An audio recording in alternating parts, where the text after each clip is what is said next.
Do you or someone you know suffer from headaches? If so, this is for you. With increased tensions surrounding the coronavirus and the stay-at-home initiative, our patients are reaching out to us more and more with complaints of headaches. But did you know that your headaches may be coming from your neck? This is called a cervicogenic headache. Luckily, with a few simple physical therapy exercise, you can reduce, prevent, or even eliminate your cervicogenic headache. Hi, I'm Amy Wunsch, owner of Next Level Physical Therapy and Athletic Performance, and I'm here to help you live your best pain-free life while living at home. First, let's talk about what a cervicogenic headache is.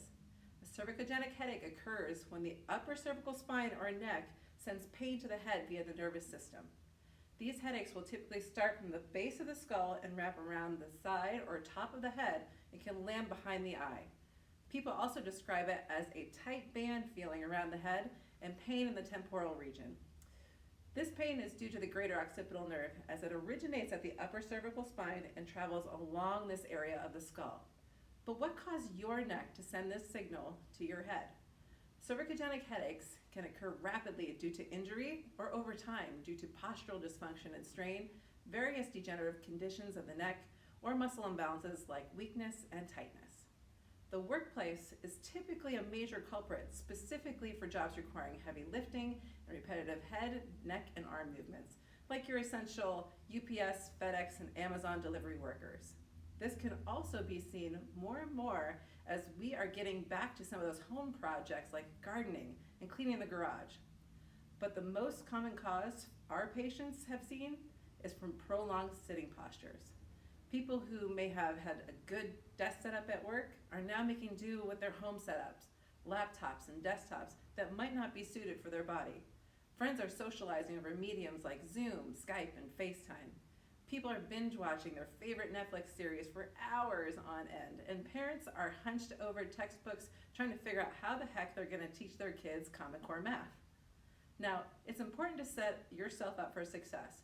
So please be on the lookout for our video on how to set up your home workstation.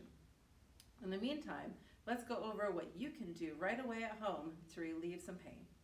So we have a medicine ball here, and what this is signifying is the weight of your head. So the human head weighs about 8 to 10 pounds. So I want you to imagine if you're holding your 8 to 10 pound ball or bowling ball, right, really close to you, you can do that for a long period of time, right? Pretty easy for your muscles to do. The further and further that bowling ball gets away from me, the harder it is for my muscles to hold me upright. So this is what happens when your head starts to jut forward. Your muscles at the back of your neck have to work a lot harder to hold up your head. Okay, so they're basically holding, instead of 8 pounds, now we're getting to 20 pounds, 30 pounds, 40 pounds, right? So you can see how that would add up, and that would really cause a lot of tightness and irritation of the muscles in the back of the neck. So one of the first things that you can do is actually just start to massage the back of your neck, okay? So we're talking about the muscles right here at the base of the skull, okay? So you can take your fingers, put your fingers right there, and then go ahead and you can do some circles, or you can do some splaying movements where you're just stretching that out, okay? I also like to cheat and go upward as well. So going fingertips here, and then press up and massage up into the base of the skull. Okay, the next thing you can do after you do that is you can take your fingers and you can hold on to the lower part of your neck, okay? And I'm going to pull my skin downward and I'm going to look down. Okay, what this is doing is giving me a stretch to those upper cervical muscles, okay? So again, I'm holding, I'm pulling that skin down, and I'm looking down.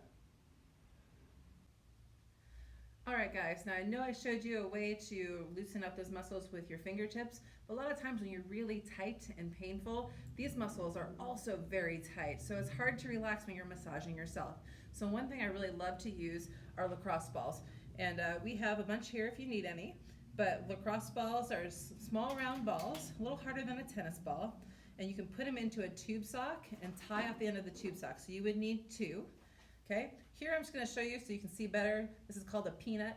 You don't actually need to get a peanut, but that is an option for you too. But 2 lacrosse balls in a tube sock will work perfectly. And what you're going to do is look for those muscles right below the base of the skull, and you're going to lie right down on top of it. I also like to put a towel here just so that the balls don't start rolling down my neck and I can actually keep it where I want it, okay? So I'm gonna show you what that looks like. And I just rest right there, right on those muscles just below the base of my skull. It's really relaxing. When you have an active headache, it might cause some of those symptoms to occur. That's okay, that means you're on the right spot. That's a trigger point, okay? So if I go ahead and just relax on there, about 3 minutes to 5 minutes. If you're noticing that the pain is intensifying and intensifying, you might not be ready for this yet, okay? It should start to dissipate as you lie there. So relax, and you can even shift your head side to side very lightly to get that little massage into those muscles, and just relax. One of the most important things that you can do right away is really work on that posture. Most people standing upright, they're there for a long period of time. What will happen is you'll start to shift your weight forward onto really strong ligaments that are in the front of your hips. And I want you to watch and see what happens to my neck and shoulders as I let my hips go forward. And you'll see my head and neck start to jut forward to right themselves. Okay, that leads to a lot of that tightness that we've been discussing. So what I want you to think of is being pain-free has a height requirement, and it's being at least as tall as you are. So I am 5'6" 3/4. It's a very important 3/4 to me. What I try to do is be at least 5'7", and I'll even go up to 5'8" if I can. Try to be as tall as possible. And what that will do is that'll start to take you out of this position where I get short, and it'll start to bring me up into that nice tall posture. Now you want to be able to do that without locking your knees, okay? Don't lock out those knees. Keep them nice and soft. That will help to take some of the stress off of not only your neck, your shoulders, also your low back. The next exercise is called a chin tuck exercise. It's not the most glamorous exercise, and you might feel silly doing it, but it's really helpful. So what you're going to do is you're going to retract your neck, right, to bring your chin back as far as you can. See how many chins you can give yourself, okay? You should start to feel a stretch in the back of the neck. Okay, if you're there and you feel comfortable doing so, you can use your hand here to press your chin even further back. It'll feel a little choky in this region, but you'll get a nice stretch out of the back of the neck, and that will start to stretch out those muscles that are really tight, causing some of that irritation and headache pain. The next exercise is a PEC Stretch, and what you're going to do is find a door frame or a post that you can use at home. And what you want to do is put your forearm on that post or door frame as best you can. Put that arm there. You want to make sure that that shoulder and that elbow are coming out, making almost a straight line there, parallel to the floor. Okay, you can play around with this angle a little bit if you like to, going up a little bit, but I wouldn't recommend coming down too much, as that causes you to start to round your shoulders forward. So the goal is to open up the chest. The more the chest is tight, it pulls you forward, and then the head starts to shoot forward. And that's what we're trying to combat. Okay, so you find that door frame of that post, you can put your arms up in that little W position, step forward with one leg until you feel the stretch into the front of your chest. Okay, two things I want to caution you for is you don't want to jut your head forward and reach with your head, right? That's undoing everything we're trying to accomplish, okay? You also don't want to hyperextend your low back. So keep a little tension in those abs so you maintain a nice neutral spine position and you get the chest to stretch where you want it to. So again, arms are going to be up, stretch forward till you feel a pull in the front of that chest, and hold it for about 30 seconds. Okay, you can repeat that as many times as you like. We recommend that you just start with 3 and come down in between each one. If you feel any tingling or numbness, come out of the position, wait for that to go away. You can try it again, but if it continues to happen, then go ahead and call your physical therapist and let them know. Another exercise you can perform is called the thoracic extension exercises. There are a lot of tools that you can use in order to complete this exercise. One very easy way is to take any small ball that you have at home, place it at your mid-back between your shoulder blades. You'll put your hands behind your head as long as you can do that without jutting your head forward, right? If you cannot do that, then I would just recommend putting your fingertips to your ears.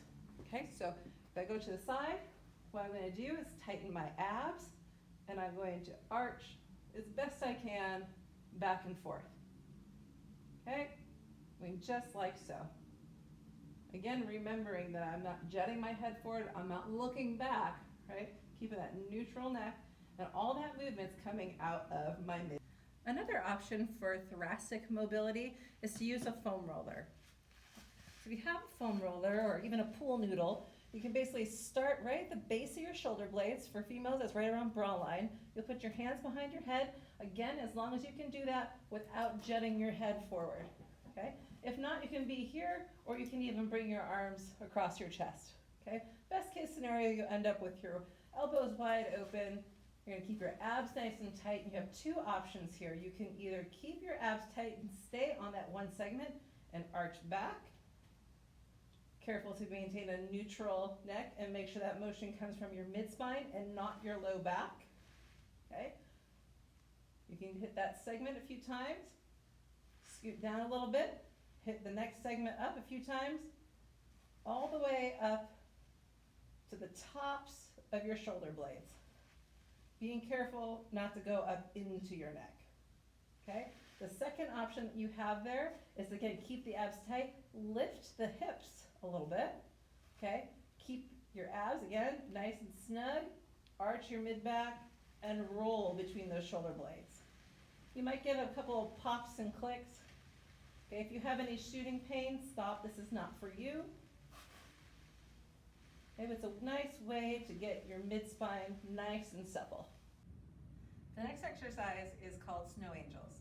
What you're gonna do is find your foam roller or your pool noodle, or you can even use a large beach towel and roll that up. You're gonna lay on it on the length of your spine, so all the way down from your tailbone to the base of your skull. You wanna make sure your entire spine is on that roller. Okay, you're gonna flatten your low back lightly into the foam roller. You're gonna place your palms up, and it's best for balance if your knees are bent, okay?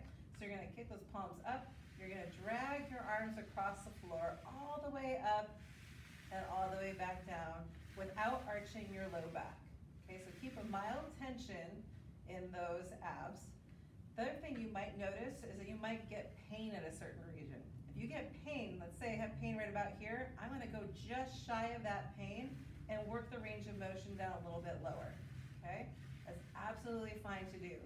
Other people might find that all of a sudden their arms just kind of lift up off of the floor. That means you need this exercise, okay? You have a lot of either tightness in the shoulders or through the chest that's not allowing you to get that position. So I would advise you to go up into that pain-free range of motion as far as you can and all the way back down, really searching for that ground as best you can.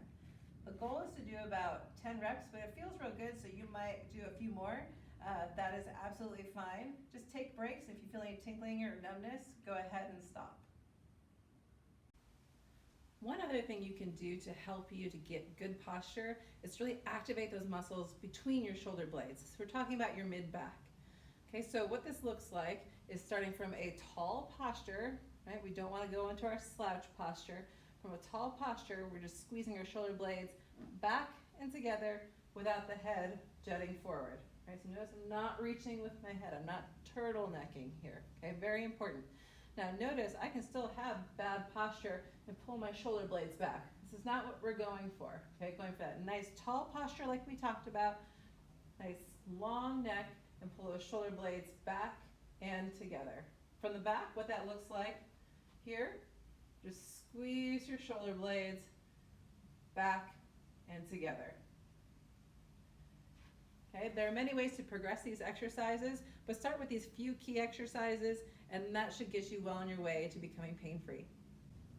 Remember, these are guidelines and general exercises. They are not meant to be a prescription for you, and do not and should not supersede advice from your medical doctor or your physical therapist.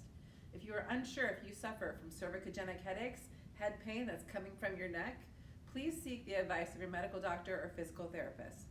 Most medical professionals, like us here at Next Level Physical Therapy, are reachable through telehealth services. Feel free to reach out to us if you have any questions by calling 661-383-9828 or emailing us at info@nextlevel-pt.com. Thanks again from our team, and remember, stay home, stay healthy, and wash your hands.